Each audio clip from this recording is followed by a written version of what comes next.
How's it going? It's Tuesday, May 21st, 2013. Time for another edition of WZR Radio here on WZROnline.com. It is about time. See you in the chat room. I'm Ryan Clark. He's Matt Boone. And we're going to be here for the next 2 hours talking pro wrestling, Extreme Rules from Sunday night, and Monday Night Raw from last night as well. Matty Boone. It's cracking, brother. Of course I start coughing as soon as you excuse me. As you can tell, a little bit under the weather this week. How we doing? Hey now. We're good, man. We had a week off, you know. There was you know what happened, man? Last Tuesday. Not really. Last Tuesday, right? About an hour before we were supposed to go live, Reggie came in here. Reggie's today's been crazy with Reggie, dude. He does this it's like a howl, right? It's like and it goes on for like a minute straight, and you're like, dude, take a breath, you know what I mean? What the fuck is wrong with you? You know what I mean? I think he's horny, to be honest with you. You know? Yeah, Rygal in the chat room says it too. Cause I never, I feel bad, man, because you don't want to get your dog's dick or balls, you know, cut off. It's terrible, bro. Would you want your balls cut off, you know? It doesn't sound pleasant, no. No, so I never got it done for Reg, you know. I let him keep everything, you know, intact. And, you know, it just started up today where he's just doing this howl, and it's nonstop all day. But anyways, at about 6 o'clock, 7 o'clock last Tuesday, you know, I've always got a big cup of water here. And Reggie came in, and I was messing around. You know, you get the dog riled up. You want to go outside, Reggie? You want something to eat? You know. And the tail started wagging, and he knocked over the water, and of course it went right onto the Roadrunner, you know, the modem box, and it shut off. And I did everything. I turned on the stove, and I tried to heat it up, you know, to get the water out of it, and it just wasn't happening. So I had to call the tech. The tech came out, but it didn't happen until, Wednesday morning. And so I didn't have internet all Tuesday night, all Wednesday, and then we were going to do a show on Wednesday, and then it got to like 5 or 6 o'clock, right? And traffic was already low on the websites, and you and I both were like, you know what? Fuck this, dude. We'll just be here next Tuesday, you know? So here we are. Well, how often do we take a week off? Big deal, we took a week off. We're back, and we're going to kick a little bit of motherfucking booty. Yeah, it was a pretty quiet week. I mean, at least last week until we got to Friday, and then you had, you know, all the developmental releases. You know what happens, man, is developmental, like NXT releases happen normally the week before main roster cuts. So I know I've been saying it for like 3 weeks now, but we'll see what happens this Friday. You think? I mean, spring cleaning, it's definitely due. I mean, I'm surprised it hasn't happened already, so this Friday sounds about right to me. It just seemed like last Friday they went through and they got rid of what I think it turned out to be seven or nine developmental cuts, and then a bunch of executives left as well. So we'll see what happens, you know, this Friday. I mean, if so, and I was just looking at Raw last night, like, think about people like 3MB, right? There was no 3MB on Raw last night. They took Zack Ryder, threw him into an ambulance, right? So, I mean, those are 4 names right there that I would say, if they do spring cleaning cuts, Ryder's going. You know, Ryder's gone. Ryder's been frustrated for a while. JTG's going to be gone. You know, people like Kurt Hawkins and the whole 3MB group. I mean, that thing never really took off. So there's a lot of names. Alex Riley is another one, you know. So I don't know. We'll see what happens, you know, coming up this Friday. But we do need to talk Extreme Rules from Sunday night, so we'll run that down. And then Monday Night Raw last night. You know what? Last night's Raw was better than, it wasn't great, but it was better than in recent weeks. Did you see it or no? I mean, coming off Extreme Rules, yeah, it was one of the Raws that you look forward to because they left so many cliffhangers, like with the Cena match and then with the instant replay in the one match, and like every match had like a little bit of like a fucking thing that you wanted to see how they follow it up the next night. So I was Right. looking forward to Raw, and I think the Deliver, it was all right. It wasn't a great show, but it was better than usual. Yeah, I would agree with that. I like the thing they did with Paul Heyman, and you guys formerly knew him as Michael McGillicuddy, Mr. Perfect's son. I like that idea, and we'll talk about that here in just a little bit. But that was well done. I know people expected, I mean there was talk about Rob Van Dam, and some people were saying Batista, and everybody else. But I liked I think as long as we're talking about it, I think it's a lot more effective the way they did it, because especially the way he built it up in his promo when he was introducing him.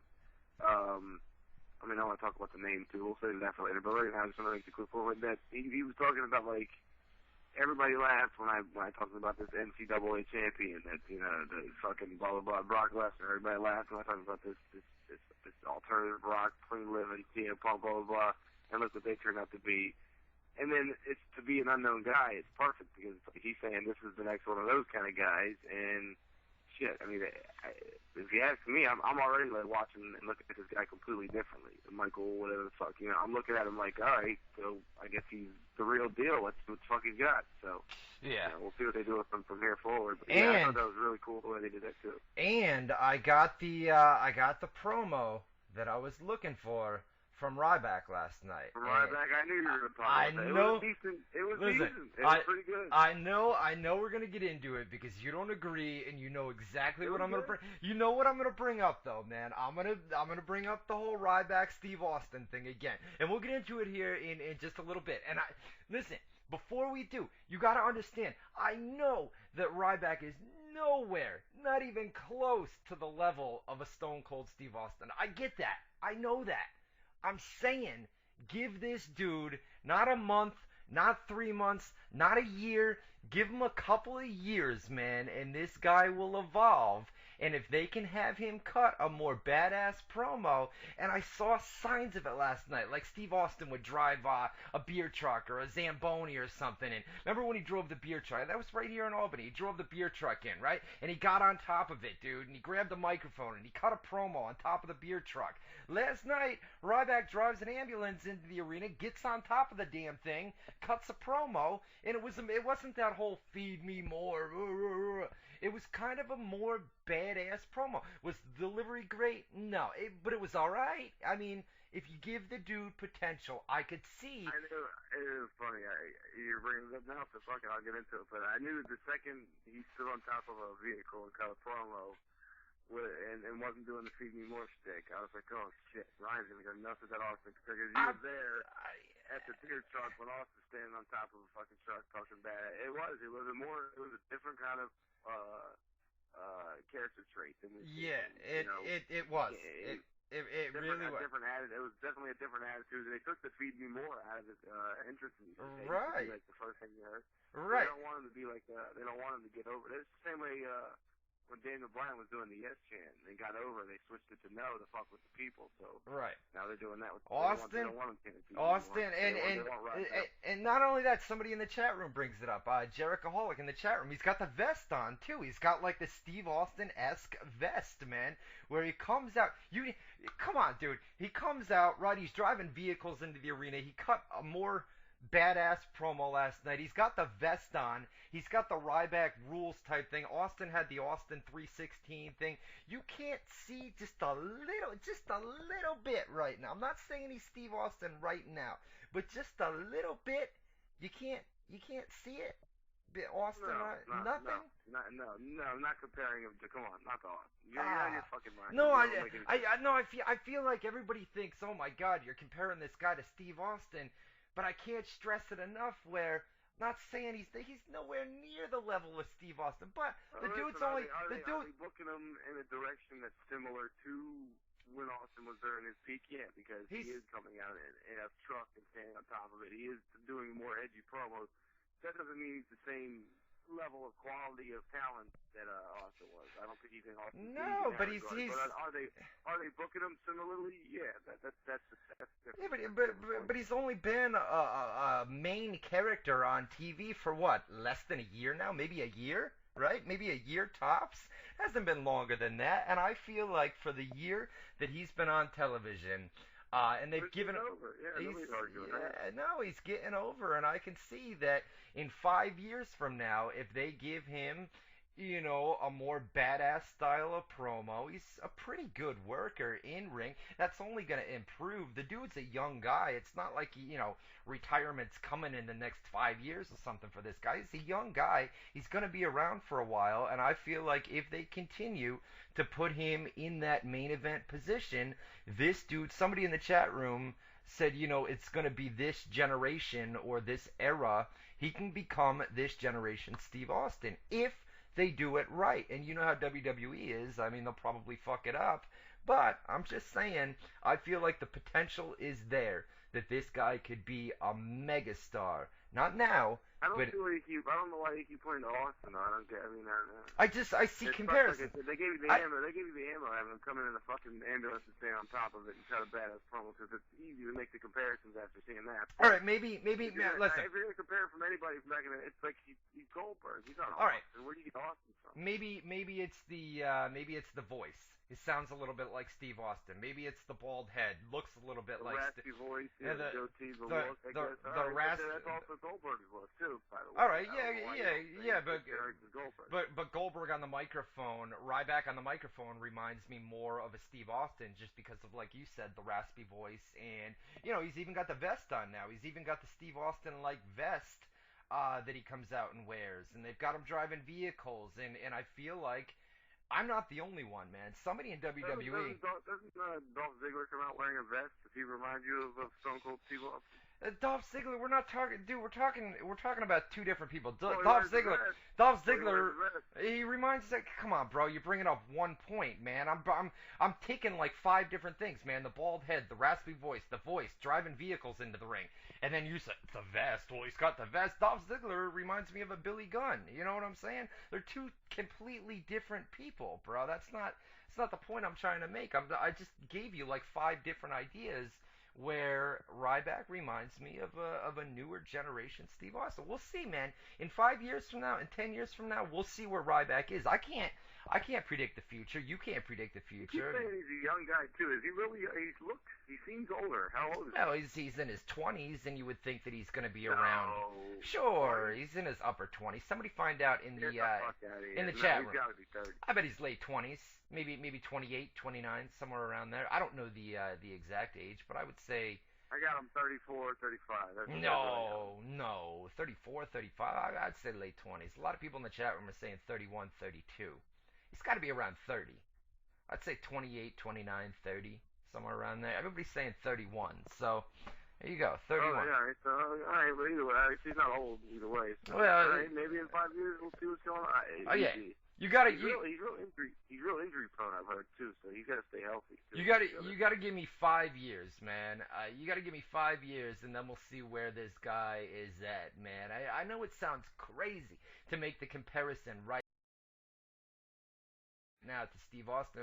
Of course, people are gonna say you're fucking out of your mind, dude. What is wrong with you? But what I saw on Raw last week and what I saw months ago is that if they give this guy a continued push and keep him in that main event slot, I think in the years to come, this dude is going to be a megastar for WWE. He's going to be a big deal for years to come. But we'll see what it's WWE, so they'll probably fuck it up. So, before we get into Extreme Rules and Monday Night Raw from last night. There was a really, it turned out that it was an F5 tornado that hit yesterday in Moore, Oklahoma.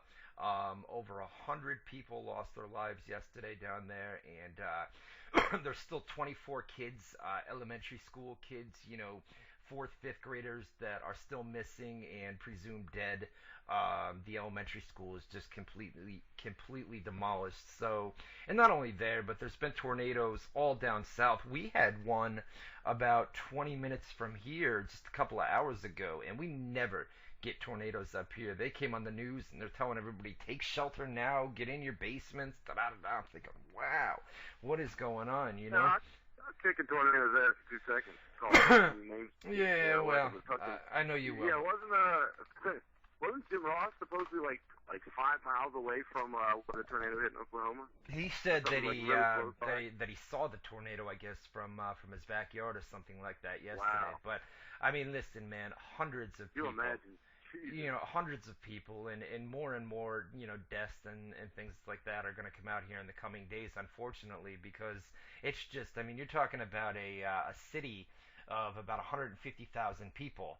And this thing just came right through the center of this place, and a lot of people lost their lives. So thoughts and prayers to all those people down there. It's just, there's nothing you can do, man. I mean, a tornado forms, and there is nothing you can do, man. It's just, it's Mother Nature, you know. What are you gonna do?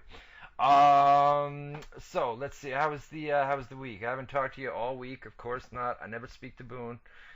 Never talk to you. You know, I see. I don't even know if you're gonna call, man. 5 minutes every week, every Tuesday night. I'm thinking to myself, is Boone is he gonna show up Yeah, this week? I don't have the computer right now, so I had no way of letting you know that, other than calling you, I guess. But yeah, you're talking news stories too. I can't believe you haven't brought up the Boston bomber or whatever, because I think that's happened since you've last on a radio show as well. What about it? Like, what the fuck's going on with that? Like, I don't even. This is how I learn about pop culture: is listening to you do your little fucking rants here at the top of the hour. Because I hear about stories. Like, I know there was some bombing in Boston, but that's about the extent of my knowledge. Usually, I rely on you to get the breakdown of the stories and details and everything. What the fuck? What happened over there? Can I turn that fan on? Does that fuck with you guys if I do that? It is hot in here. You know what it is? It's like 75 degrees out, man. But it's humid, man. You get the humidity and everything else. I gotta have that fan on. That's gotta work. Well, the Boston bombings. I mean, yeah, the place got bombed, and then you know right, and the one guy died, and the other guy is still alive and is not talking. No. What place? What got bombed? Boston. Boston, the city of Boston, just like a fucking random, like a building gets attacked, targeted. The mayor. What are you? Are you serious? The marathon? They were at the race. Okay. We did talk about that. What the fuck am I saying? This happened. Okay, what are you talking? This happened months ago, and we came on here and talked all about it. Was there you know what it was? What? Howard Stern, he ran this survey where he had his guys go out in the street and ask chicks who they would rather sleep with, Howard Stern or the Boston bomber, and like the Boston bomber got like 90% of the votes. So. Oh, you know what? No, there's a bunch of groups started up on Facebook where people said that the Boston bomber was a hottie, and all these girls. Yeah, that's what the joke was there too. Yeah, all these girls were talking about how he didn't do it, and they support him, and why do they support him? Because he's hot and he's a teenage heartthrob or something like that. You know what I mean? How ridiculous is that? That's disgusting. It's stupid, dude. I mean, they're teen girls, and they're not old enough to understand that what this guy did, and how many injuries and deaths and everything. How many lives were affected? Yeah, he ruined tons of families' lives. Like that's fucked up. Ain't nobody got time for that. Ain't nobody got time for the motherfucking Boston bomber. Get out of here. Yeah, I just now realized how old that was. Because I remember now with the pictures with the legs blown off, and okay, that wasn't old. I'm retarded. So how was the weekend, dude? There was some good boxing fights on. Lamont Peterson got knocked the fuck out on Saturday night. We had UFC on as well. Vitor Belfort with that spinning back kick. Oh my god, that was nasty, bro. He's crazy, yeah. CRT's a big fucking thing again with him, but yeah, I mean they're saying he's fighting the winner of Anderson Silva and Chris Weidman next. Oh, really? That'll be interesting. Yeah. That'll be a good one. We took off last week, like we said earlier. We're gonna move on to Extreme Rules here in just a second. Then we're gonna get into Monday Night Raw from last night. One thing, we've got SmackDown spoilers tonight. They were in St. Louis on Sunday night. I think Kansas City tonight, maybe. I think. They were in Kansas City Monday night. They were in St. Louis Sunday night. All right, Kansas City last night, and then they're out in the Midwest. So we're going to have SmackDown spoilers here in just a little bit, WWE main event as well. WWE's corporate people sent us a press release regarding Saturday, actually a statement regarding Saturday Morning Slam. That's probably going to return in the fall.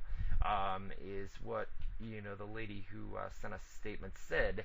And they're in talks with the CW network. So right now at Tuesday night TV tapings, you've only got Main Event and SmackDown being taped. No more Saturday Morning Slam for right now. What were you gonna say?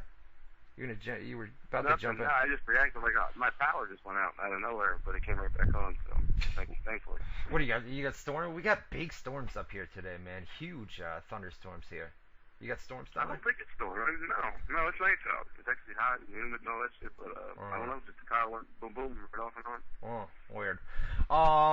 But one thing I did want to talk about, we weren't here last week, like I said, but listen, I said I was going to give, kind of a state of WZR and the state of the websites and everything else. I said that I was going to do that on Facebook. Unfortunately, we got a lot of stuff going on tonight with Extreme Rules, the pay-per-view and everything else. So next week, I'm going to come on here and I'm going to explain, what's going on. I've talked to you about this, and I don't like to come on here and I don't like to talk about it because, to be honest with you, it's depressing. It's depressing as shit, man. Just with advertising rates these days and with traffic. Well, see, I won't reveal anything since you want to say it for next week, but I haven't talked to you in a while, so nothing's changed with that? Like, everything's still exactly where... Bro, I'll just next week we'll come on here and I'll give you basically a rundown of how advertising and things like that work. Maybe we'll start 10 or 15 minutes early next week, and that way by the time the normal people get here at 8 o'clock, State of the WZR Union address or whatever. But I'll just say this, man. The radio show, it's not going anywhere. We're gonna be here every Tuesday night. There's no plans to cancel the show. The website, WZROnline.com, ProWrestlingScoops.com. The websites aren't going anywhere. The news is gonna stay the same. Everything that you see right now is going to stay exactly how it is. If anything, I'm still going to be a sexy beast every Tuesday night. If anything, there are going to be changes that are going to be better for both the radio show and the websites, meaning more features and changes that, as far as you guys are concerned, you're going to like them. But as far as I'm concerned, it's going to be a lot more work, and what are you going to do? Basically, advertising rates have just tanked. You're doing the whole thing right now. I'm not. Advertising rates have just completely tanked, and traffic now is one of the main things as well, where traffic is so down. Ever since WrestleMania, there hasn't been a pay-per-view in 6 weeks until Extreme Rules on Sunday night, and when advertising rates are down, you're hoping traffic is up, because the rates are down, you need more traffic, and now it's just boom, everything is down. So we'll get more into it next week on how all that stuff works, but I can assure you, nothing changes as far as the radio show. And first of all, we don't make a goddamn cent off this radio show. We don't have advertisements for commercial breaks. We play music. We don't make anything, right? We don't make a damn penny off this radio show. I make money off WZROnline.com, but not the radio show. So we'll get into it more next week. We'll run it down, how the advertising works, and what we're going to do to hopefully improve things for you guys, for myself, for the websites, and take it from there. The official website of WZR Radio, WZROnline.com. We are on Facebook, YouTube, and Twitter as well. Go to Facebook.com/WZR Army, YouTube.com/WZR Archive, Twitter.com/WZR.com, I think. Let's go to WZROnline.com, top navigation bar, social media tab, a little drop down box, and you can get all the links to Facebook, Twitter, and YouTube right over there. The official home of WZR Radio, WZROnline.com. I put up a gallery, man. Kelly, right, went on Mother's Day and spent some time on the beach with her mother and decided to take a photo. And it's Kelly, who we know is smoking hot, always has been, always will be. Well, her mother is side by side with Kelly in a bikini. You seen that? You seen that photo? I saw that it got put up. Yeah. But I didn't look at the picture. No, I guess is her mom and piece of ass too. Yeah, Mama's looking good, brother. Mama is Mama's looking looking right. good, man. Oh my God, man. I mean, like what are they? Like father like son, or yeah, like father like son, like mother like daughter, bro. Good God. So go check out those galleries. Bunch of stuff up there. JBL and his wife. She used to be a Fox News anchor, man, but they took a recent trip to the zoo or the aquarium, so we got photos of that. WWE's newest couple. You can check out that. It's who is it? It's Jimmy. JBL. Yeah. It's Naomi and what the fuck is his name? Uso, Jimmy Uso. Jey Uso. But also Jimmy you were Uso. talking about Bradshaw. Yeah. JBL. I was watching the right before we went on the air. Actually, I was watching on YouTube on my phone.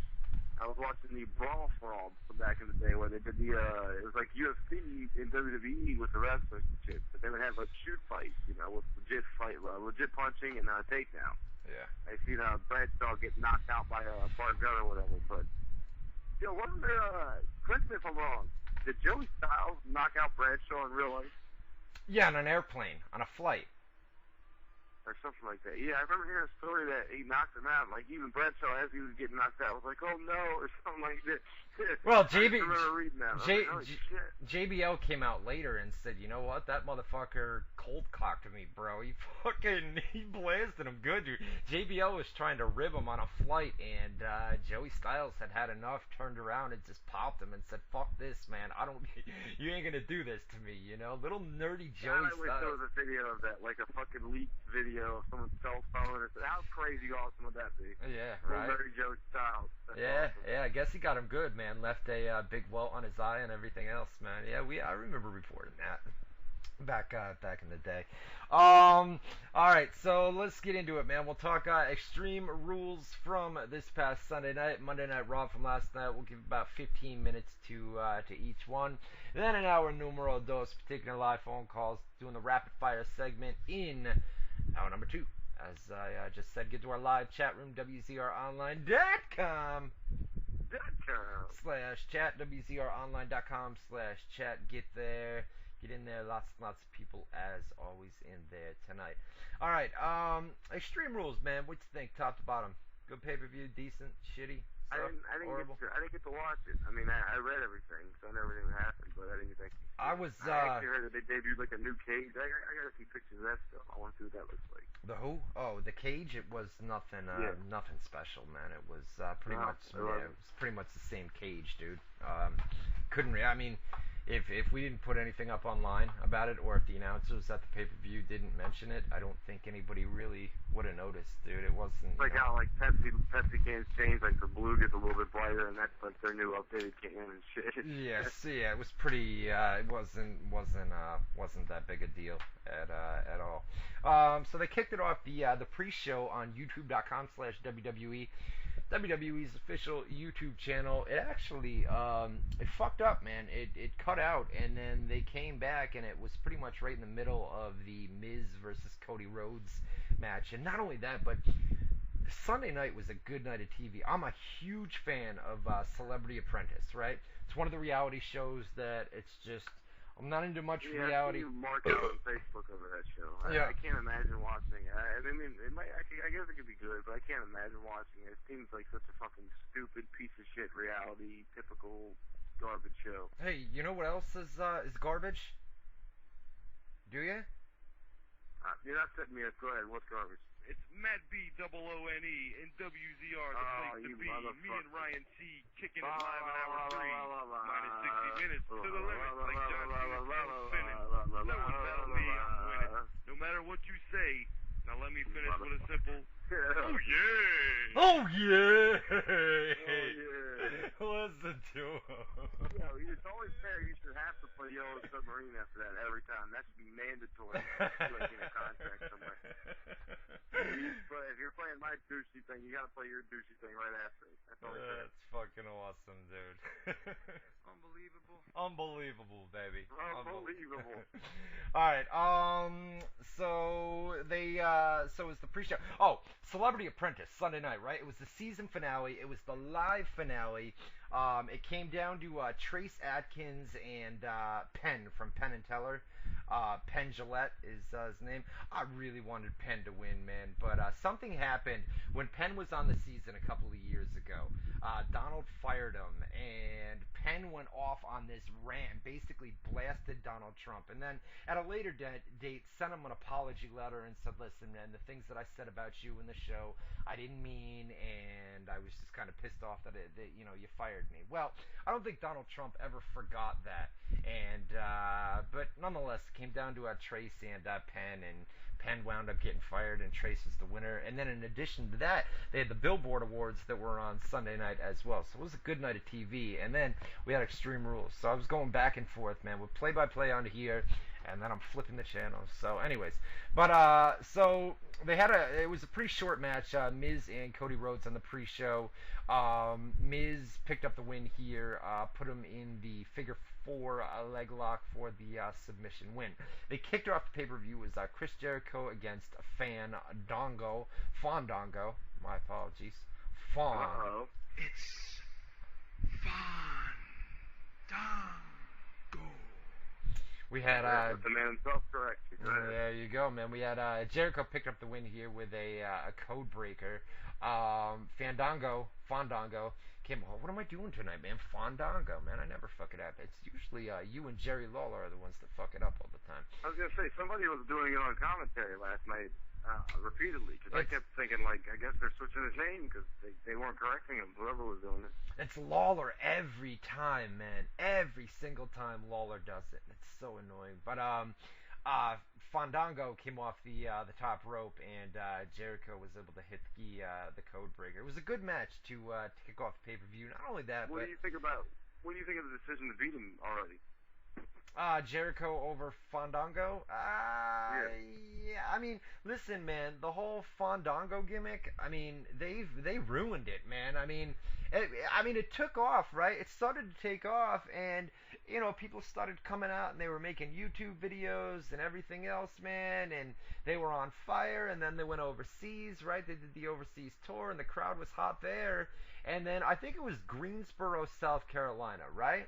That was the crowd that was dead, right? And they tried to get it over so bad, and the crowd just wasn't having it that night on Raw. And ever since then, they've ruined it. I mean, they had something going there, man, where this thing could have turned into the Harlem Shake or whatever. They had something, and they just. I'll ask you the question again to answer the question again, because the question was, what do you think about him losing so quickly? But also, while you're talking about it, I think they just overplayed it. Like there wasn't enough depth to the presentation. It was just that cool music. He was still not dancing. He would do the thing with his name, and that was it.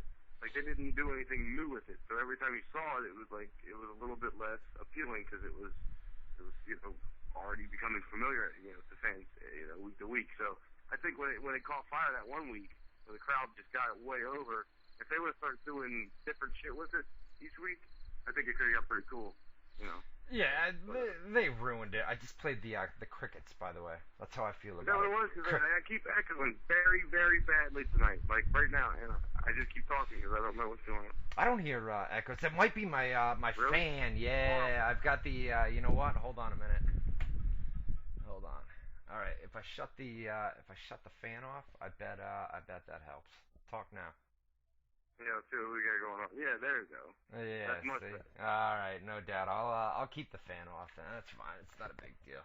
Hopefully it cools down. But I feel like like I said, dude, they had something going, and then you're asking me what do I think about Fandango losing already. I think WWE's kind of given up already. They know. I mean, they see Vince and everybody else sees the crowd reactions that the guy's getting on a weekly basis, and people aren't singing along with the crowd anymore, or with his theme music when he comes out. People aren't singing along. They're not dancing. They're not doing the whole, arms up and down to the side. Nobody, It's a little more. Each week, it's a little more played out. Right. Yeah, they got to start doing newer shit with it. But I think the fact that he lost, it doesn't kill the character yet. They could still do something with him. I think it's good because get pigeonholed too many times when they do undefeated streaks. Like Ryback has had that problem. The Shield kind of had that problem. Like, you don't want to have everybody focusing on the fact that he hasn't lost, and then you're waiting for him to lose and who he loses to and how he loses and why he lost, you know, what they do. You know what? You want to get that out of the way. You don't want everybody focusing on the win-loss record. So now that that's out of the way, they can, just develop the character more. So we'll see what they do with it. Speaking of the Shield. Hotel. India. Echo. Lima. Delta. Shield.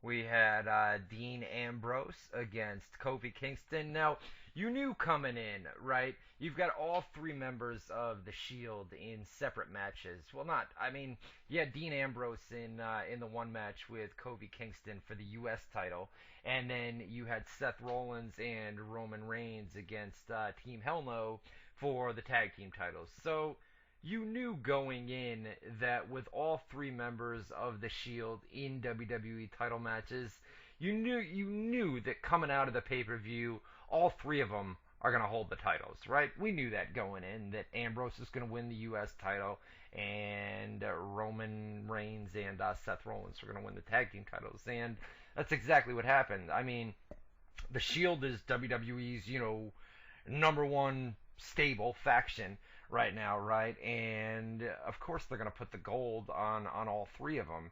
Now the question is, you've got this undefeated streak and everything else going. Well, I guess it's not an undefeated streak, because if they're in singles matches, wasn't there like a disqualification or something a couple of weeks ago? Yeah, they just very recently lost by DQ, and that was supposed to kill the undefeated streak. That's what I was just saying. Like, they had that problem with the Shield. When people focus on that. But you just brought up a good point too, with them all having the titles. I'm just trying to think in my head while you're talking about that. Can you think of any other faction in history that was pushed to the moon the way the Shield is right now, that got all the titles put on them to get them over as legit, that didn't work out and become like a Four Horsemen type stable, or a DX, or an NWO, just like a mega stable? Because I can't think of anyone where, like, they gave them all the titles, they gave them the main event spots week after week, and they didn't get over as a major fucking legendary faction. Well, a lot of people are saying Evolution, but Evolution wasn't like a legendary faction like you're talking about. I mean, Evolution, it was pretty big for a time, bro. But I think, the Shield is, if they continue with what they're doing, man, the Shield can be up there with a Four Horsemen or a DX or, one of the major factions. And think about this, man. Just a couple of months ago, before the Shield, came up, these guys were all in developmental, right? They were all down at FCW, NXT, and nobody had any idea who these guys were. And you never know, man. A lot of times, you'll bring up guys from developmental, and not only that, but I like what they're doing with Biggie Langston. Langston picked up a big win last night against Del Rio. I was kind of surprised, by that on Raw last night, where Biggie Langston picked up the win. But a lot of times these guys come up from developmental and they push them at first, and then they're right back into like mid-card jobbers, and it doesn't often work out. Where Biggie Langston, they're still running with him. Think about Ryback. Ryback got lucky with the injury to John Cena, and then he was kind of catapulted into that main event position. So he kind of got lucky, but the Shield is three developmental guys. You've got Biggie Langston, developmental guy. And look at them, man. They're bringing these guys up from developmental. And I think Fandango, yeah, right. A bunch of them. Well, Fandango was always on the main roster, just wasn't ever used, It was... Was he really? Yeah, it's Johnny Curtis, man. Or Kurt, he's like a Kurt Hawkins or a Johnny Curtis. Johnny Curtis is Fandango, but he was always on the main roster, and just was kind of one of those guys that showed up every week and was never used, So, but yeah, I think Triple H has a lot to do with that, where Triple H is now head of WWE developmental, and these guys are kind of like his pet projects, you know what I mean? Where he brings them up to the main roster, and because they're his pet projects from developmental, they get a main roster push when they're called up. Yeah, and if you get a little extra attention from ours, then you're pretty good to go. I mean, exactly. Look at Sheamus and people like that. You're pretty golden. And look at McGillicuddy or Curtis Axel. That's another one where Hunter's behind him big time, man. And look what you saw on Raw last night. Well, a lot of people were saying, Triple H didn't put him over clean last night on Raw, and a lot of people were kind of rolling their eyes over that. Yeah, and he shouldn't have bitch smacked him in that promo where he was debuting. That was bad. Yeah. We'll talk about that here in a minute. Let's get through Extreme Rules, man. So Dean Ambrose picked up the win here, won the United States title. We had Sheamus and Mark Henry in a strap match. This was really disappointing. Even JBL at the start of the match was like, oh, man, look at Sheamus's back in about 10 or 15 minutes from now. It's going to be all welted up. And then by the end of the match, they didn't do any of the belt shots. Like a couple of weeks ago on Raw, Mark Henry took that belt and just beat the piss out of Sheamus, right? And then Sheamus put that photo up, and we posted it on WZROnline.com. Then you get to the pay-per-view, and you barely had any belt shots. You did everything. You gave it away for free on Raw, and then the actual pay-per-view was just disappointing, man. They had Sheamus wound up picking up the win here, and then they had the lights in the corners. Like there were lights on all four corners. So basically, you had to go to each corner, hit the light. Mark Henry got all three lit at one time or at one point, and then they restarted all the lights, and then Sheamus was able to hit all four corners. Caitlyn and AJ, there was originally supposed to be a match between these two. It got scrapped due to time constraints, so that didn't wind up happening. They did a backstage segment where they got in a backstage brawl. The Bellas were, kind of egging them on, like, I don't know. They didn't want to break up the fight. They saw him fight and didn't want to egg them on. Yeah, get her, bitch, you know what I mean? We had Alberto Del Rio against Jack Swagger in an I Quit match. This is a pretty good match. The only thing with I Quit matches is that referee constantly saying, do you want to quit? Do you want to quit? Swagger. Yeah, it gets annoying real early by like 10, 20 minutes. You're like, oh, shut the fuck up and quit. He'll tell you if you want to quit, man. No, it was ridiculous. So we had Del Rio, struggled to his feet, and they did this thing where, who was it? Zeb Coulter threw in the towel, and the referee had thought that Ricardo had thrown in the towel. Another referee ran out and said, no, it was Coulter that threw in the towel. Del Rio didn't tap out. And so the referee restarted the match, and Del Rio wound up picking up the pin. It was basically somebody throws in the white towel, and the referee sees it and says, all right, you give up. And that wasn't the case. You know what I mean? So it was that. Whatever. Yeah, it was pretty lame. We had I kind of dig Jack Swagger's music. I noticed that last night. It's catching on to me. Like every week, he's a little more catchy and stuck in my head. I think I don't know. It's like an army kind of fucking badass sounding marching. I like it. Yeah, I know what you're talking about. We had, for the tag team titles, man, it was a tornado match between Team Hell No against Seth Rollins and Roman Reigns. Like we said earlier, we knew going in that the Shield was going to come out of here with all three titles, or two titles, but three guys holding them. So we had the Shield, Seth Rollins, and Roman Reigns. And what's wrong with me tonight, man? I'm stuttering left and right, you know what I mean? Wake up! Wake up! I'm not that great either. All right, wake up! Slap yourself a little bit. Whack! Get up! You know? Whew! We had Randy Orton against. I gotta turn this fan on. That's the problem. It's the fan. I don't have the fan on. Hot as fucking here. It's brutal. All right, so we had Randy Orton against The Big Show. This was an Extreme Rules match. Up until this point, I thought this was probably the best match of the night, man. They had lots of weapons were used here. Orton used an RKO, but Big Show kicked out of it. And then they brought back for one night only because, it was Extreme Rules. You've got the Extreme Rules, if you will, right? They brought back the punk kick, man. Randy Orton took out Big Show with the old kick that we haven't seen in months. It was actually banned several months ago just because of how dangerous it was. A couple of different people, can't remember who, were injured by that spot by Randy Orton. So they wound up banning it, and they brought it back for one night. And that was that Extreme Rules. So Randy Orton picked up the win there. And then for the WWE title, of course, not the main event. You've got Triple H on the pay-per-view, so you know Triple H is going to be in the main event with Brock Lesnar. But we had John Cena against Ryback in a last man standing match. This was a really good match. The only problem I had was the finisher, man. They fought. They went up. What was that? I didn't hear anything. They fought up on the stage, right? And Cena used a fire extinguisher, right? And then Ryback basically picked him up and put him through the Titantron. Not the Titantron, but you know the stage that they had set up at the top of the ramp there. Put him through there, and then the referee goes around to the back, and it was so... I mean, when the referee got to the back, right? John Cena is like strategically placed on a rail, and you're like, yeah, right, right. He landed right there, right. Get out of here with that shit, you know. So neither man, I mean, both guys are down, and they bring in the ambulance, and John Cena goes into an ambulance, and they take Ryback away.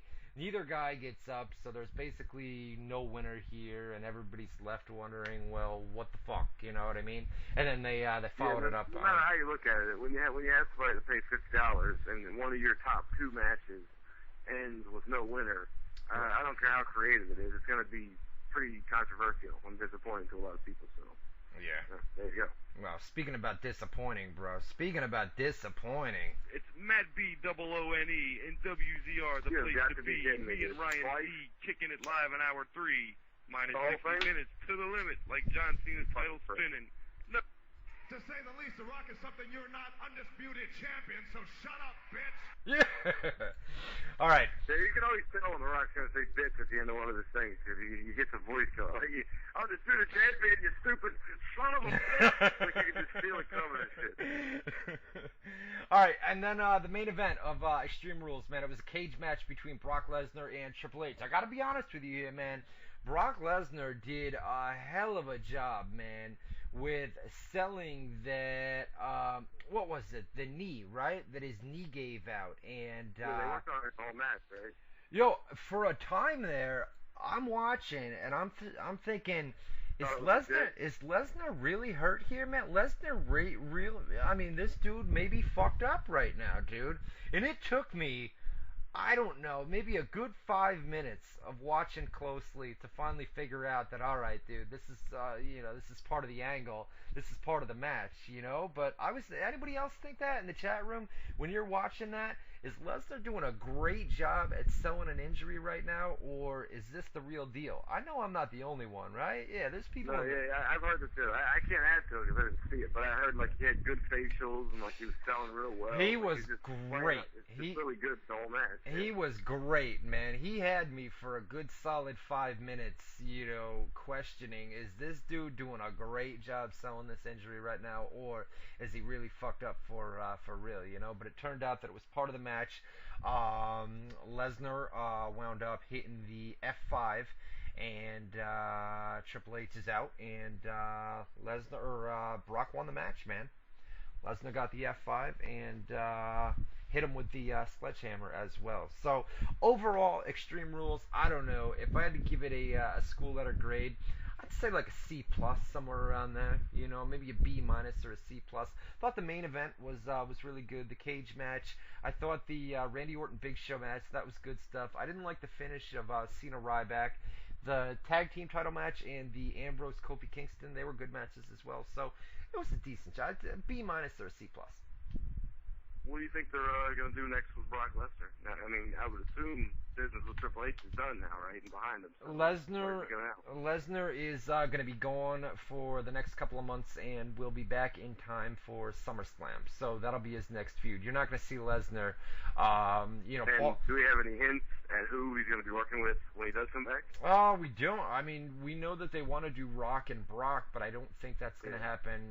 That's probably going to be more along the lines of WrestleMania and not SummerSlam. You know what I mean? But I mean, hey, they left it open. I know they've already done Triple H Brock Lesnar 3 times, but they left it open, man. That they may leave it open, but didn't you say something? Because I remember the first time Brock and Rock fought was at a SummerSlam. I want to say 2002. I'm not sure about the year, but I know it was SummerSlam. Didn't you say they were thinking about doing the rematch at SummerSlam? They were. So they could do it. They could do it a fourth time. Maybe they do that at SummerSlam when he comes back, and then they do Brock and like Taker or something at Mania, and they switch it up a little bit.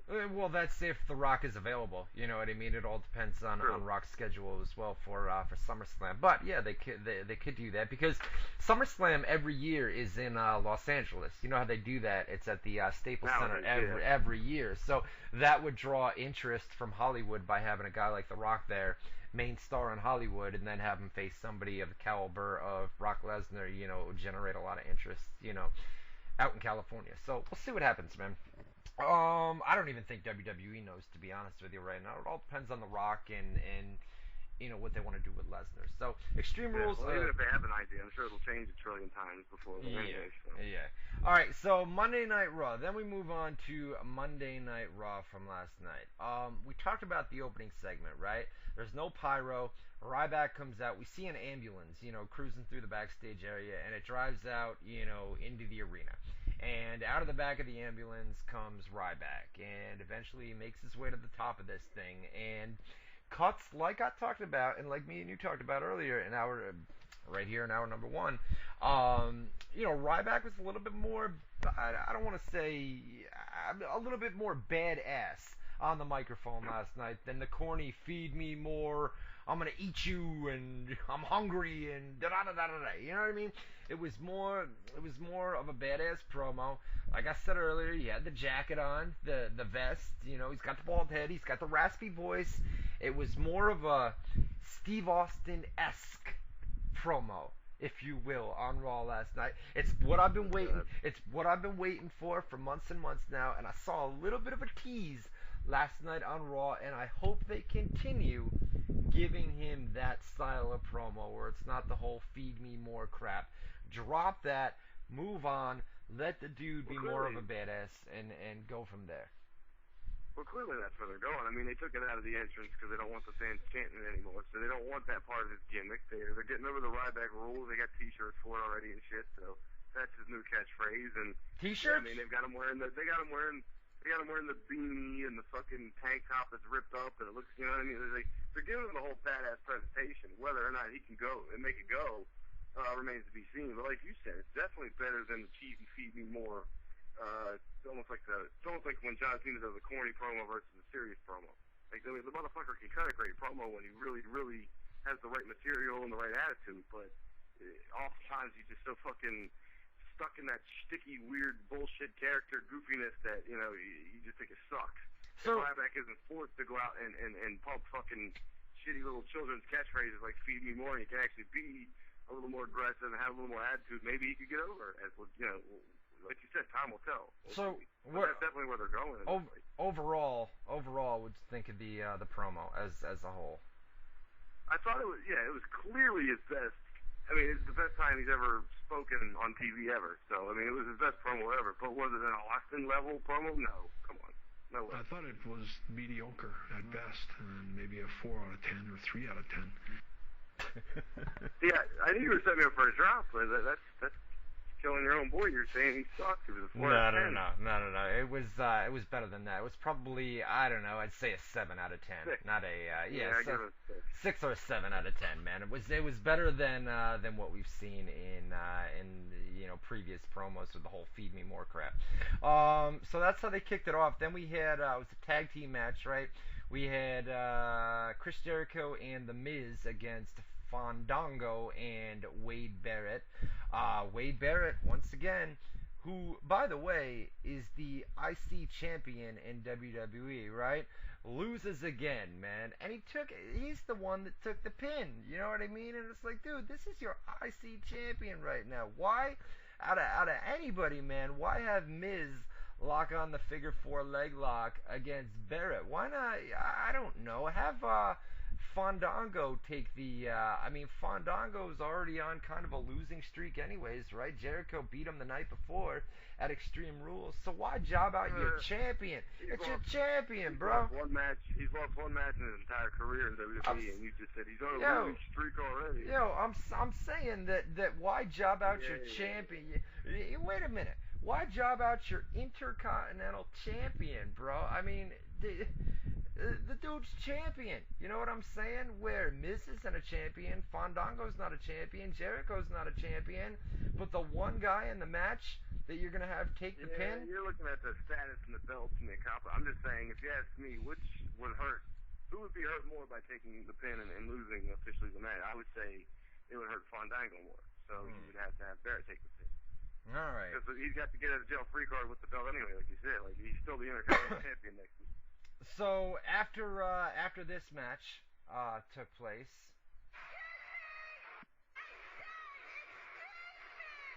excuse me, Vicky Guerrero, you like that? That was right on cue, right? I couldn't tell what that one was. That was Vicky Guerrero's. Excuse me, it was right on cue. Look at that. See that in the chat? You're not in the chat room, right? No. ALWP. Got my WZR Army t-shirt. See that, buddy? Oh, yeah. Speaking of t-shirts, if you want a WZR Radio t-shirt, you can email me, webmaster at... Rygal, fuck you, motherfucker, dude. I sold a lot, man. I sent them... No, man, I sent them out. I sent a bunch out. I sent like 11 of them out on... last week on Thursday, I think it was Wednesday or Thursday of last week. Was it like 11 or was it 11? No, hey, listen, I sent $60 on shipping charges alone, bro. I got there, I said $60. The lady told me $60. I said, are you kidding me right now? So I lost money on these t-shirts because I didn't expect the shipping charges to be that much. But anyway, I sent out 11 t-shirts, so there were 11 people plus the people that have had them before this. I sent out a bunch before, so there's probably... Is it safe to say that the clothing business isn't treating you as well as you hoped it would? Wait a minute, dude. We've got about 25 or 30 different people worldwide. A fat farm you did not create, buddy. Repping 25 or 30 people worldwide repping WZR Army. And you know what? Webmaster at ProWrestlingScoops.com. I bet you I get about, I don't know, 5 to 10 more, right? That people Ralph Lauren, you are not, my friend. I hate to tell you.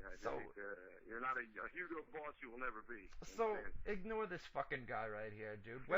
Webmaster at ProWrestlingScoops.com. If you guys want more details, they're $20 each. They're $25 if you're in the United Kingdom because of those crazy high shipping costs. But webmaster at ProWrestlingScoops.com.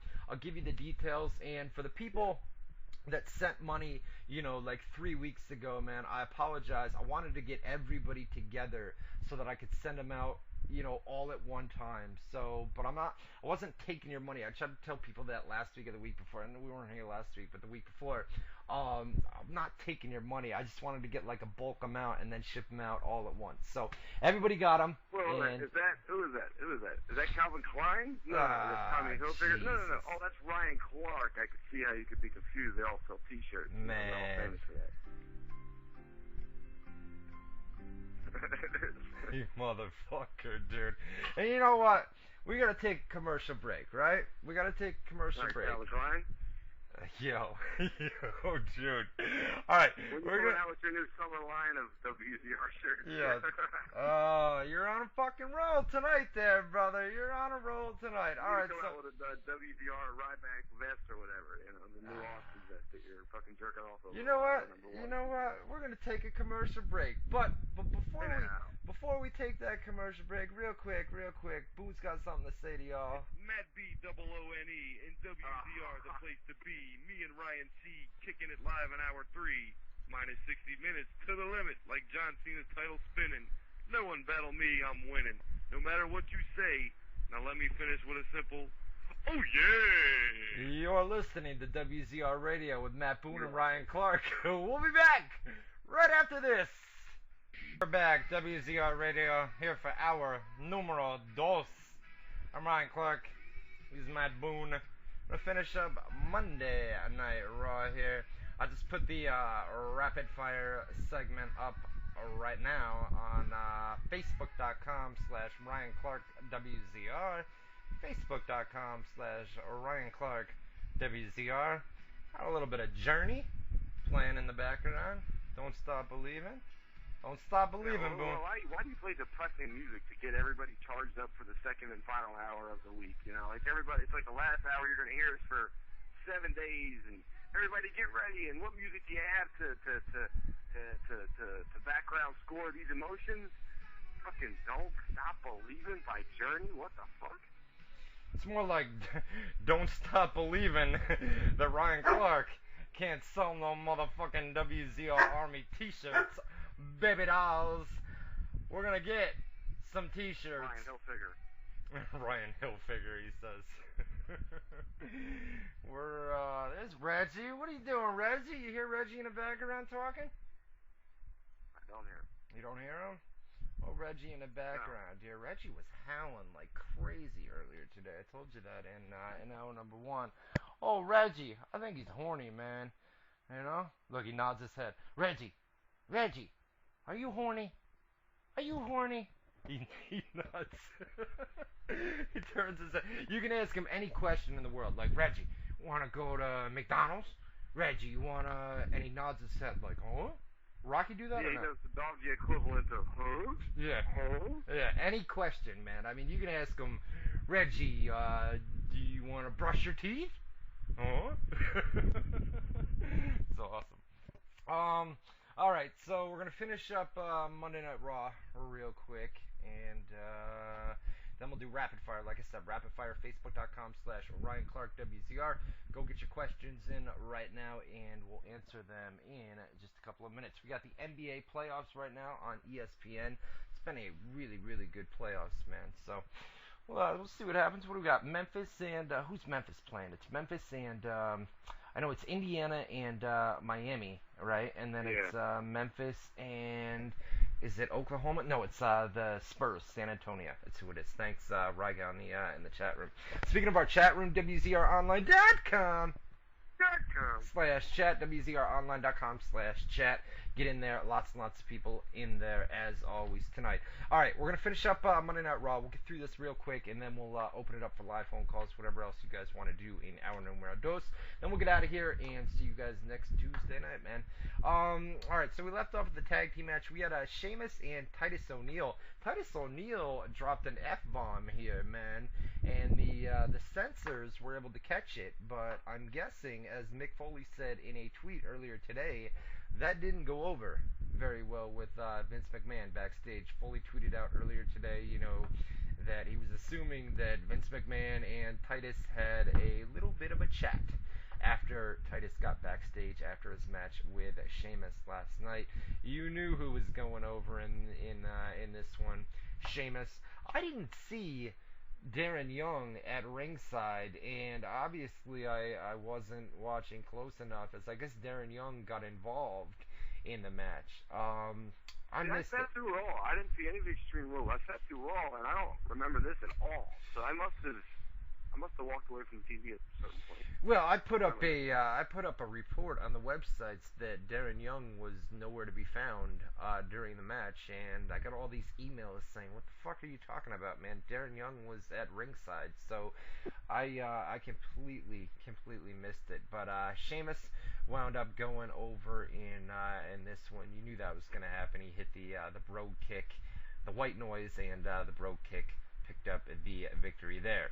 Paul Heyman comes out, man, and revealed his new client. First of all, he talked about Brock Lesnar, bragged about, him winning at Extreme Rules, and said, everybody, get your DVRs and your recorders and everything else ready, because tonight he's going to reveal a brand new client. And hyped it up, that it was going to be something. He basically said it's one of those moments that, I don't know if he said this part, it won't mean much now, but, he definitely implied that, it's one of those moments that you'll look back on it, a couple years from now and be like, oh, this is where it all began and shit, we didn't even know who this guy was, and he's telling us who he is, and...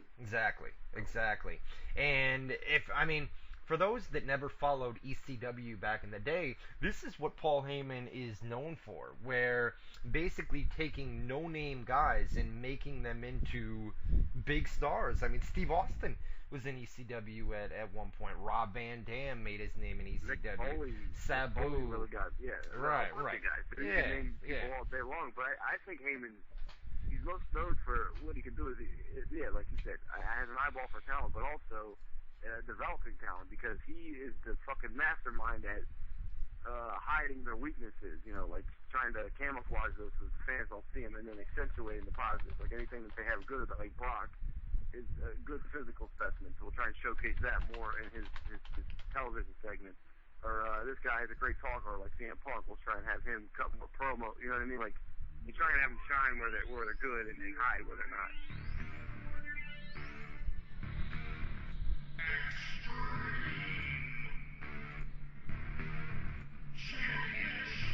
This theme never gets old, bro. Never gets old. Right?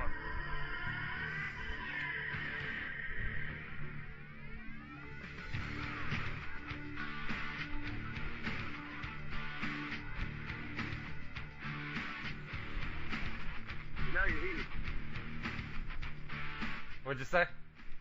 He picked the right song too, because when they first went on CNN, I remember having to write about it when I first started this job, that the network didn't like the theme song because they thought it was too demonic. It sounded too devil sounding and shit. Like they wanted to change the theme music.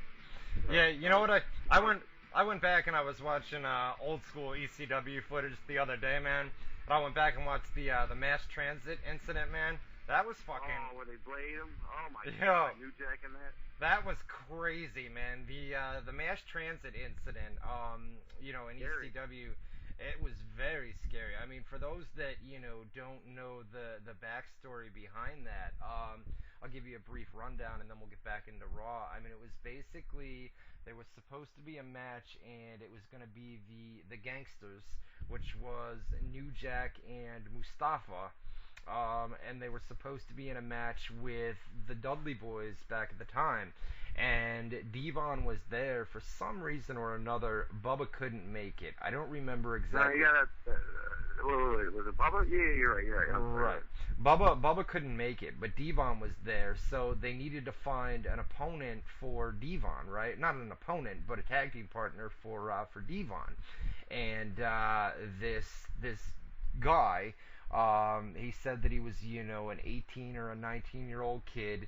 He said that he had wrestling experience, and he was a big guy. I mean, the guy was, 350, 400 pounds. Had to have been, And somehow he was able to get backstage and was able to convince Paul Heyman that he had been trained, I believe, by Killer Kowalski. Said that, he had trained as a pro wrestler and he was back there. He basically came to the event as a fan with his father. His father was there as well. And so he was able to convince Paul that, he could work a match. So Paul said, well, all right, if you've been trained and you're a wrestler, you can go out there. And this is ECW back in the day. You got to remember, it's crazy. You know what I mean? Paul sees an opportunity, whatever. So he goes out there, and it turns out that this guy can't take a bump for the life of him, right? So he gets out there, and New Jack and Mustafa see this, especially New Jack, and New Jack starts getting pissed the fuck off. Like, dude, this guy is garbage right now. He can't do anything. And it was booked to be a squash match, right? So when New Jack finds out about it, New Jack starts beating the shit out of him. And if you knew anything about the Gangsters, New Jack would come out with a bucket of weapons. Well, he just beat him with a cheese grater and chairs to the faces and everything else, knowing that this motherfucker is not even a worker. He's a nobody. So then he bladed the shit out of him, right? I mean, a deep blade job, because earlier in the night, he asked him backstage. He said that he didn't want to blade himself because he had never done it before. So he said, can New Jack do the blade job for me? And they all agreed that that's how it would be done. New Jack bladed him and went so deep. And I'm talking, dude, I am talking. Anybody in the world, you would want to ask less than New Jack do your blade job for you. Anybody on the planet. And my God, there aren't a lot of videos of this. It's not even on YouTube. I had to go to the dailymotion.com, I think is what it was. But God, he bladed him so bad, right? And I mean, blood is pouring out. I mean, think of turning on your faucet. I'm talking like your faucet fucking sink, and the water runs out. That's how bad the blood was coming out of this dude's forehead. So the guy's father is in the first couple rows of the audience, and he's screaming, "Stop it! Stop it! Get him out of the ring! What are you doing?" And the father says, "He's only 16 years old. He's only 16 years old.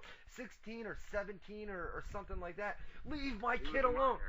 Yeah, leave my kid alone. Leave him alone, the father's screaming. And New Jack just continued to beat the fuck out of him. Finally, the trainers came out and put the shit, and then it comes out that the guy was underage, should have never been out there anyway, had never been trained as a pro wrestler, shouldn't have been out there, and, you know, what the fuck? So New Jack beat the shit out of him, pretty much, you know? So they went to court and he got off and everything like for that. So he didn't get any trouble for that. I mean, he could have fucking killed the guy. He sliced his fucking head off basically. Yeah, no, that was the worst blade job that I've ever seen. But anyways, so let's get back to Raw. If you haven't seen that, go to like dailymotion.com or something like that, and the video's up there. But man, oh man, that was unreal. And it'll never be forgotten. I mean, the mass transit incident in ECW is still being talked about today. So he brings out Michael McGillicuddy, or they're calling him Curtis Axel, and obviously, you know, his father was Kurt Hennig, so that's where you get the Kurt or the Curtis, and his grandfather was Larry the Axe Hennig, which is where you get the Axel, right? They're basically paying homage to his father and his grandfather with the name Kurt Axel. So I don't see where you get Axel. I mean, Larry the Axe Hennig. Right. I see where you get Axe. Yeah. Where does Axel come from? Well, you could call him Kurt Axe, but Kurt Axel sounds like a full-blown name. You know what I mean? Kurt Axe. Yeah, but it's not mixing the two names anymore. Now you're just taking something that kind of sounds like the word axe and saying that's an homage to him because it's close to the word axe. Well, the first name is not Kurt either. It's Curtis. Where does the IS at the end of? Matt and Matthew. That's okay. Oh, get out of here! You're looking way too much into that. Get out of here! It's Kurt. No. It's Kurt Axel. The Rock did it with his dad and his grandfather. He was, Dwayne Johnson, and you had Rocky Johnson, and you had Peter Maivia. So you had Rocky Maivia. Guys, they didn't take a part of the name and make a fucking word out of it. This guy's bitching about the EL at the end of this guy's name. Get out of here, dude. If anybody else had a problem with it but me, because it caught me the wrong way. I was like, no. That's not quite an axe. That's not the same at all. I think the name will catch on here in the coming months. I mean, you see a name like Kurt Axel, and you're like, what the fuck at first, man? But I think, easy. Yeah, but I think even when we first saw Ryback, I'm thinking Ryback, come on, man. But it's really caught on, and I think in the coming months the same thing is going to happen. So not only that, but Triple H winds up coming out here, right? And you talked about it earlier. Triple H wound up slapping him, and they set up a match. Triple H is basically saying, you know what, dude, I'm gonna fight you tonight, and then I'm coming for Paul Heyman later on. So they set up, that was the main event. It's gonna be Kurt Axel and Triple H in the main event, and I'm thinking, you know what? There's no better way to give the guy a rub, is what they call it in the pro wrestling business. To put him, first of all, pair him with a mouthpiece like Paul Heyman. I mean, it doesn't get any better than that. And then to put him in a match with Triple H. The only problem I had was Triple H didn't put him over clean, but Triple H also didn't pedigree him, lay him out, and then 1, 2, 3. He didn't do that. Right. He didn't clutch him in the match, but during the interview, man. I mean, what is he? He told him, "Shut up, grown folks are talking," and it's a cute line, but it's not doing anything for that kid's career. And then, when he bitch smacked him, it was at the point when he smacked him was when the kid was trying to be like the tough guy sticking up for his mentor, Paul Heyman. And the second he tried to be a man and stand up for his guy, Triple H bitch smacked him right on his ass. He made it look weak. Well, so I don't know why they chose to go that way. Well, you know how wrestling politics works, and especially as it pertains to Triple H. I mean, Triple H is not the type of guy that puts a lot of people over, and he did job last night. He ain't doing two in a row. Well, yeah, exactly. At Extreme Rules, he jobbed. He's not going to do 2 in a row like Boone said on Raw. But the fact is, I mean, it could have been a lot worse. They could have had the main event on Raw last night, and then Triple H pedigrees him, gets the 1, 2, 3, and it's official. It's an official pin.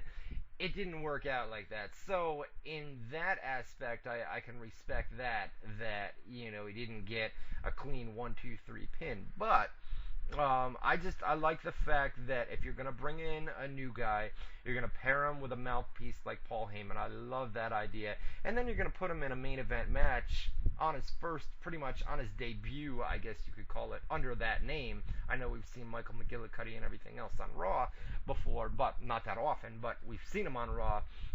Basically, Kurt Axel's debut. You're gonna give him a mouthpiece like Paul Heyman and put him in a match with Triple H. I mean, that's the way to do it. You know what I mean? Yeah, it wasn't. He's not like he was some recognizable star from the past. I mean, I guess he is better. I mean, that was an era where I missed a lot of TV. But like when they first flashed up who his new client was gonna be, I knew his face so well that I thought it was Matt Morgan at first. Like it took me a second to realize, like, oh, that's the fucking Mr. Perfect kid. Once I heard the music is when it really kicked in, because they kind of did a remix of Mr. Perfect's old music. But yeah, I thought it was Matt Morgan at first, so it shows how much of an impression he made on me as Michael McGillicuddy or whatever the fuck he was doing in his first run. Hey, listen to this is what Reggie was doing earlier today. I don't know if you'll be able to hear this, but listen to what he was doing.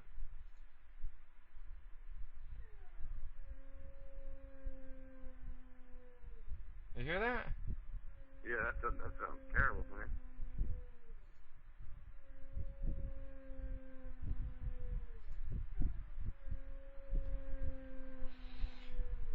And he puts his head up when he does it. You know what I mean? It's like he looks... That's sad as fuck, bro. I'd get that checked out. Jesus Christ. Yeah, but like I said earlier, man, I didn't have his balls chopped off. And when we go outside, he's really been sticking his nose. You know how dogs smell each other's piss and things like that? Well, he's been outside, and, he goes around, and he smells trees and things like that. Well, he's been rolling around. Like, he'll get on the ground, and he'll roll on the grass, and he'll, like, try to rub the grass against him. And I'm thinking he's horny, man. You know what I'm saying? That's why he's doing it, because he smells. How old is he? Well, he smells the, if it's a female dog that pisses outside, right? And if the female dog is in heat, I think dogs are able to sense that, so that's why he kind of... Yeah, they can sense it. But what I thought that's like a younger dog. Isn't Red the oldest shit right now? He's 7 or 8, dude, but dogs are horny for pretty much their entire life, I believe. You know what I mean? I mean, he rolls around in it outside, where I'm thinking, what the fuck are you doing right now, dude? You're rolling in another dog's piss, and I'm just thinking it's a female dog. She's probably in heat, and he can sense that. You know what I mean? He can smell that, hey, there's a female that wants a piece of dick somewhere around here, so I'm gonna send it back. You know what I mean? That's what everybody in the chat room's saying too. That why don't you go let him get laid or something? Or you gotta either chop his nuts off or give him some doggy ass. Well, that's the funny thing. I'd love to let him have a piece of ass. You know what I mean? Because I don't have to. Your roommate. Yeah, but you know what? You know what? I was around for that. But I don't have to. I don't have to take care of the babies. I mean, it's somebody else's problem, right? Because I got the male dog, so I ain't got to worry about the babies, dude. That's exactly what I said. My friend Barb, back when I had Rocky, my friend Joanne, she was like, she was a dog lover. She had like 3 or 4 dogs.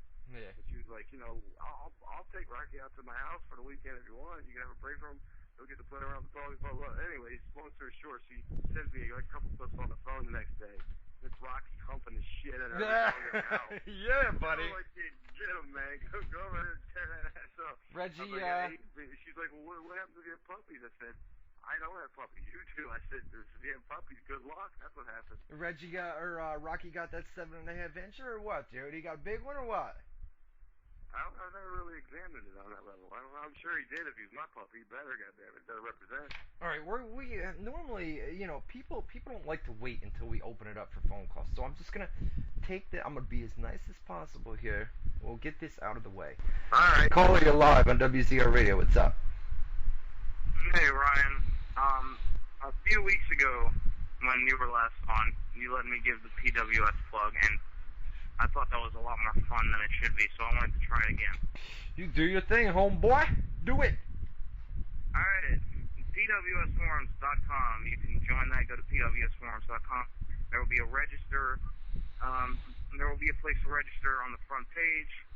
If you like wrestling, WWE, you can go there for the latest discussion.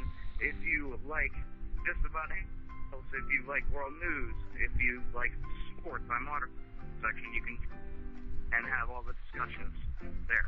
WZROnline.com. Join, or Matt Boone will kick your ass in 2 seconds. Hi, Jeff. See that? Now I don't feel bad about it. Before I felt bad about playing the... Wait a minute.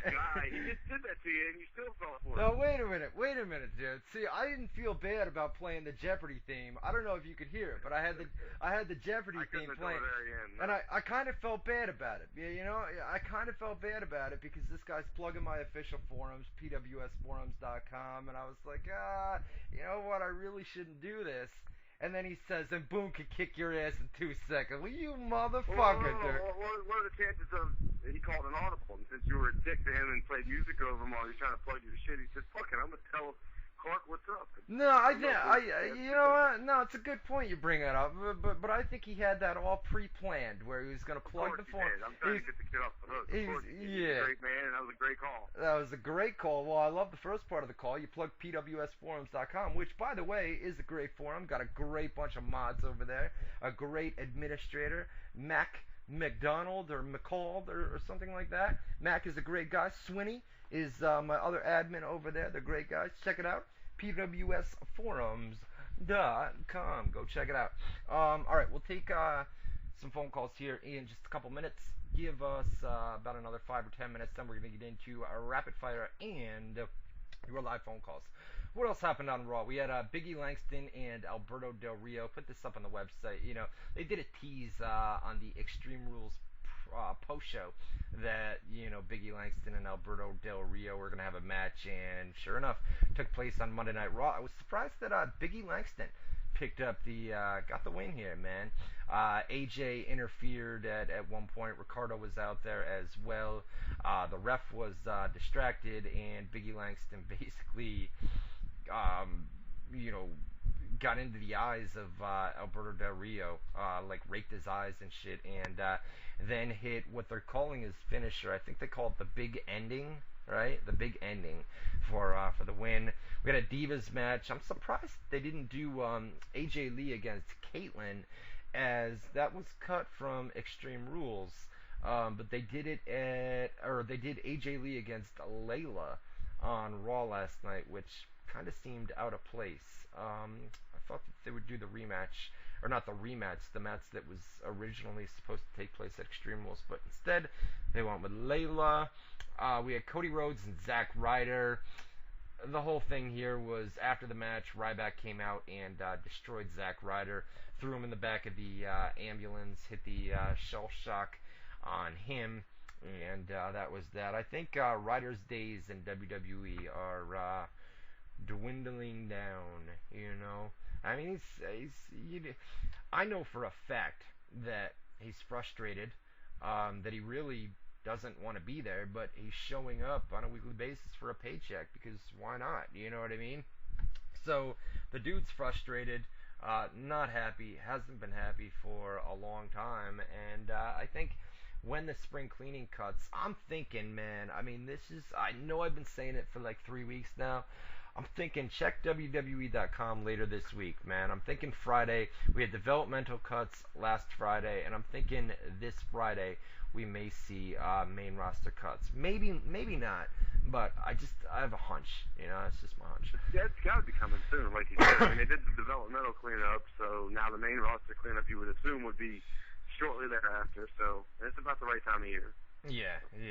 We what else happened on Raw? We had the Shield, all 3 members against Kofi Kingston, Daniel Bryan, and Kane. It was basically, you know, they all had singles matches against each other, right? It was Dean Ambrose against Kofi, and then it was Team Hell No against Seth Rollins and Roman Reigns. So they basically took them all and put them into one solid match last night on Raw. You know who was winning here. The Shield still undefeated as a group. They picked up the win here. This was a great match. Definitely the match of the night on Raw last night, without question, man. Not only that, but they gave it a lot of time, man. I'm thinking this went for, God, close to 20 minutes. I'm thinking almost 20 minutes. It was the longest match on the show for sure. The Shield seem to they got that fucking 6-man tag down to a fucking science, bro. Like every Right? time Yeah, man. they do an extended 6-man tag where they get more than 5 or 10 minutes, it turns out to be damn near match of the year quality. That's how good they are as a trio. Every time, you're exactly right, man. Every time we see the Shield as a group, as a whole, all three of them, they have great matches, you know. And I mean, hungry. yeah, they are. You know, believe in the Shield, I guess, man. And JBL is constantly putting them over on commentary. You know, I mean, he refers to the DX and the Horsemen and everybody else all the time, as far as the Shield is concerned. So ever since we brought it up, every single time their music hits, I think of that military shit now. Every single time. Sierra Hotel, India, Echo, Lima, Delta, Shield. Yeah.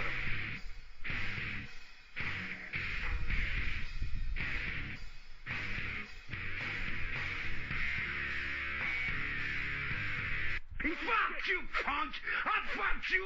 I'll fuck your sister, but not your wife, because I respect your wife. I forgot about that one. That's yeah, buddy. All right. So after the Shield, there was a bunch of backstage segments, man. It was, you had Caitlyn backstage doing the whole secret admirer thing. It was revealed that Cody Rhodes was not the admirer. So that whole storyline continues. My God, how about in recent weeks the plugs for the WWE app, man? God. Oh my God. Holy hell. Insane. Right? Oh my God, it's like every 2 or 3 minutes. It's you plugging a chat room during a radio show. It's fucking obnoxious. Unbelievable. Unfucking believable. But no, and by the way, you can get to our live chat room. It's WZROnline.com /chat, WZROnline.com/chat. So they kept plugging this WWE app, right? Download the app and you can vote on matches and you can see the action during commercial breaks. I mean, the action during commercial breaks, yeah, no doubt. I'd probably download the app. And I've got the Droid phone, right? And it's got all this stuff. You can download apps. I've got no idea how to use it. First of all, I hate texting. Speak of the devil. I hate texting, dude. I just don't like doing it. If you got something to say, pick up the phone and say it, man. There's just no point in texting. So anyways, it's got all this stuff on here where you can download apps. That's a bit of bullshit if we're being honest. I can't count how many times I've tried to call you about something. You'll ignore the call and then text me your answer or some shit. Well, I'm busy or something. That's why. But it's quicker to talk than text too. Anyway, whatever. God, you know who texts like crazy, man? You know who I talked to? A real good guy, and I think he's gonna be here next week. Just Incredible from ECW is probably gonna be right here on WZR Radio next week. No shit. Yeah, man. He's representing.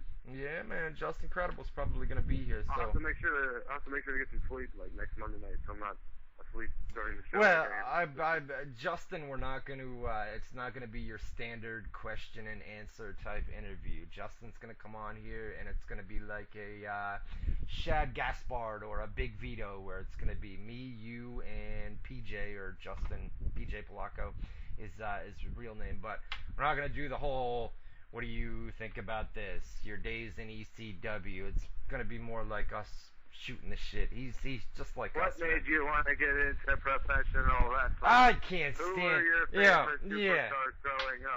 People that do interviews like that. We used to do it back in the day. You had a match that you never got to compete with. We used to do it back in the day, so I can't bitch about radio shows. Never ever did we do it that bad. Like it wasn't that bad. We had generic questions in the mix just because it makes good headlines and shit, but no, come on, never did we have interviews that, even now if I listen back to them, I don't be embarrassed to listen to them because I'm young and douchey, not because like, oh, listen to little young boon trying to be professional. I've always been a little jerk off. You know? No, back in the day though, we'd come up with questions and shit like that, but Just Incredible is the type of dude that would come on here and shoot the shit with us, you know what I mean, man? It's he's looking forward to it. Yeah, he's a good guy. Check it out. Remember this? Remember this shit? Badass theme right here, man. I don't remember. This is just Incredible's ECW theme, bro. And Impact players or is individual?